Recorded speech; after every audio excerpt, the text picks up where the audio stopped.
तो मनोज कुमार दिग्गज अभिनेता वेटरन एक्टर आज सुबह उनका निधन हो गया है। 87 साल की उम्र में उन्होंने कोकिलाबेन अस्पताल में अंतिम सांस ली। मुंबई के इस अस्पताल में वो भर्ती थे और यहाँ पर उनका निधन हो गया है।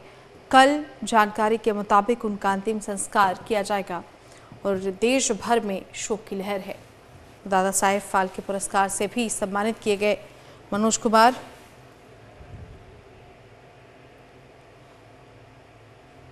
देशभक्ति से ओतप्रोत मनोज कुमार के कई गाने यादगार रहे। इधर प्रधानमंत्री नरेंद्र मोदी ने भी उनके निधन पर दुख जताया है।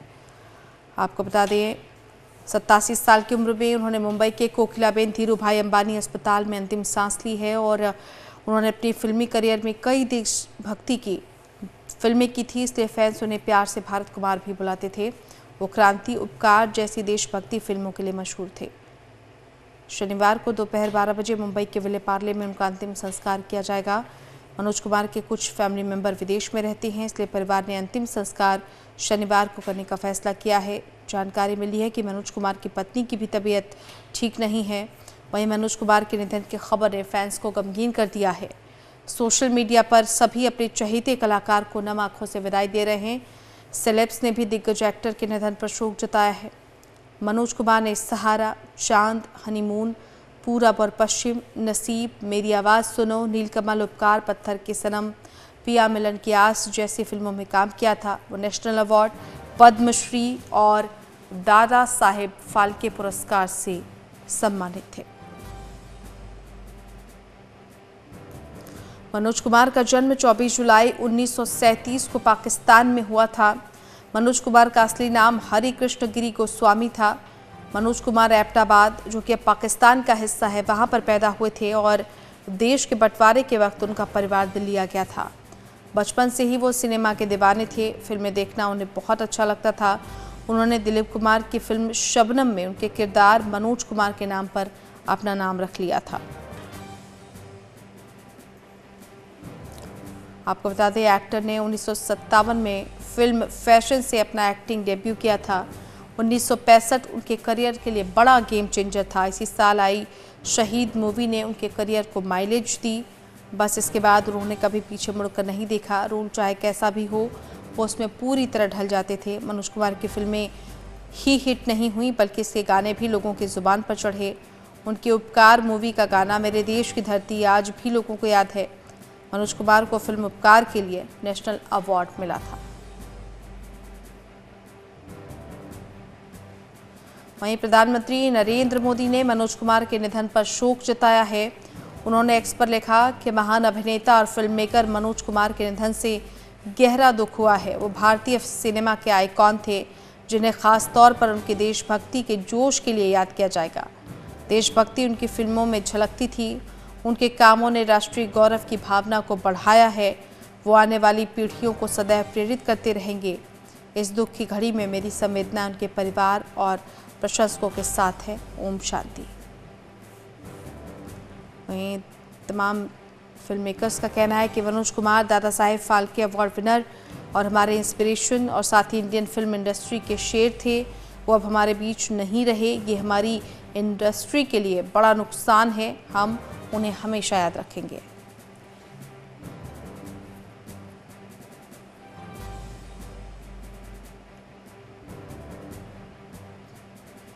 मनोज कुमार के लिए ये कहा जाता है कि वो एक ऐसे सिपाही थे जो बॉर्डर पर नहीं लड़े, लेकिन देशभक्ति का जज्बा उनमें कूट-कूट कर भरा था। बॉलीवुड में देशभक्ति या देशभक्ति के नारों पर फिल्में कल भी बनती थी और आज भी, लेकिन इन फिल्मों में सबसे बड़ा चेहरा जो माना जाता रहा है वो मनोज कुमार का था। उन्हें उनकी देशभक्ति की फिल्मों ने भारत कुमार का नाम दिया।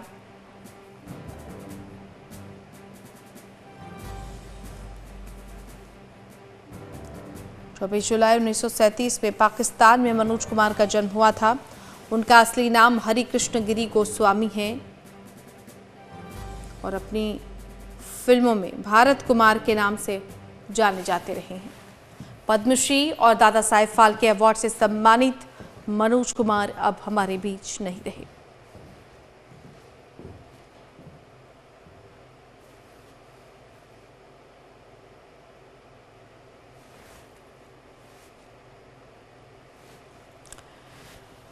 और भजन सम्राट अनूप जलोटा जी इस वक्त हमारे साथ जुड़ गए हैं। अनूप जी, क्या कहना चाहेंगे? आज भारत ने एक ऐसी शख्सियत को खोया है जो बॉर्डर पर तो नहीं लड़े, लेकिन देशभक्ति फिल्मों के लिए जो उनका जज्बा रहा है, जो उनका किरदार रहा है, जो उनकी बातें रही हैं, वो दशकों तक हमें प्रेरित करती रहेंगी। आपकी प्रतिक्रिया? मेरे लिए तो मैंने अपना फिल्म इंडस्ट्री का गॉडफादर खो दिया। वही मुझे लाइमलाइट में लेके आए थे। उन दिनों वो फिल्म बना रहे थे शिरडी के साईं बाबा। उन्होंने मेरा गाना सुना था और मुझे कहा कि इसमें गाओ। मैंने उसमें पहली बार मोहम्मद रफी साहब के साथ भी गाया। 4 गाने उसमें मैंने गाए, उससे लोगों ने मुझे पहचाना। एक ऐसे व्यक्ति को हमने खो दिया है जिसने हमेशा ऐसी फिल्में बनाई जो हर व्यक्ति के अंदर देशभक्ति की भावना जागृत करती है। उनकी फिल्म रोटी कपड़ा और मकान, शहीद, शोर, कोई भी फिल्म ले लीजिए, उन्होंने देश को आगे रखा। उन्होंने अपना नाम ही रख लिया था भारत। जो उन्होंने काम किया उसको हम कभी भूल नहीं पाएंगे। कभी भी मनोज कुमार जैसा व्यक्ति नहीं आएगा जिसने कभी भी कमर्शियल एंगल को पीछे रखा, देशभक्ति को आगे रखा और सारी हिट फिल्में बनाई। उन्हें हम सलूट करते हैं और ईश्वर से यही प्रार्थना है कि हम अपने चरणों में स्थान थे। भारत माता ने तो हमेशा उन्हें हृदय में रखा, उन्हें सबसे बड़े अवार्ड से सम्मानित किया, दादा साहेब फाल्के अवार्ड। मैं भी उस दिन दिल्ली में था, उस फंक्शन में मैं देख रहा था। इतनी खुशी जनता को थी कि ऐसे व्यक्ति को सम्मानित किया जा रहा है जो देशभक्त है, जो केवल फिल्म निर्माता नहीं है, जो एक ऐसा व्यक्ति है जो अपनी कला के माध्यम से, अपनी क्रिएटिविटी से लोगों के अंदर भक्ति जगा रहा है, देश के लिए भक्ति जगा रहा है, प्रभु के लिए। हमारा देश उन्हें कभी भूल नहीं सकेगा। मेरे देश की धरती जी, एक प्यार का नगमा है। ये सब तो बजते ही रहेंगे और मनोज जी को याद करते रहेंगे। कभी भी वो हमसे जुड़े हो ही नहीं सकते।